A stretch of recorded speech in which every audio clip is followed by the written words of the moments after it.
Ридзер каратэшылары Алматы және Семейдегі қарашалық турнирларда 19 медаль еншілеп қайтты. Екі турнирдің ұйымдастырушысы Қазақстандық жекпе-жек өнерлері альянсы. Ол Қазақстанда халықаралық Сокиокушин Кайкан карате ұйымын танытады. 12 қарашада Семейде Абай облысы әкімінің кубоктарына Сокиокушин Кайкан каратэдан, кумите және ката тәртіптерінен ашық облыстық турнирі өтті. Каратэшылар өз шеберліктерін шайқасуларда және жапондық жекпе-жек өнеріндегі әртүрлі техникаларында көрсетті. Татамиге Қазақстанның 9 қалаларынан Семей, Өскемен, Павлодар, Екібастұз, Алматы, Астана, Қалбатау, Қарағанды және Ридзерден 500-ден астам спортшылар шықты. Біздің қаламыздың командасынан Спарта клубының 12 каратэшылары танытты. Қызу жекпе-жектердің нәтижелерінде біздің балалар алтын, 2 күміс және қола медальдарын жеңіп алды. Наш город на соревнованиях. Біздің қаламызды жарыста Спарта клубының балалары танытты, 12 адам.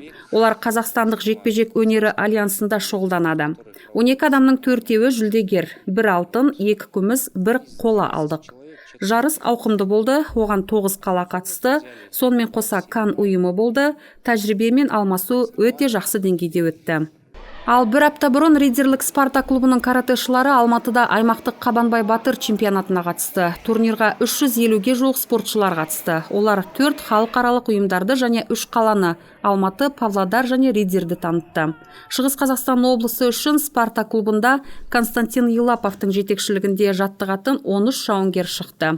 Қарабелдік 2 дан. Бұл турнирда каратэшылар 15 медаль еншіледі. Кумитеда 13, катада 2.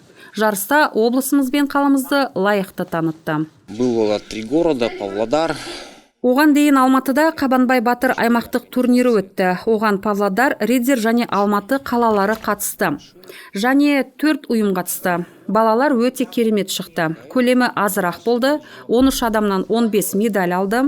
2-еуі катадан алды. Барлығы жекпе-жек бойынша еншіледі. 5 алтын, 5 күміс, 5 қола медальдар алдық. Жарыстарға жыл бойында дайындық жүргіземіз. Сонымен қоса жиындар, семинарлар өтеді. Жекпе-жектің мезеттерін талқылаймыз. Турнирлік кесте жыл көлеміне құрылады.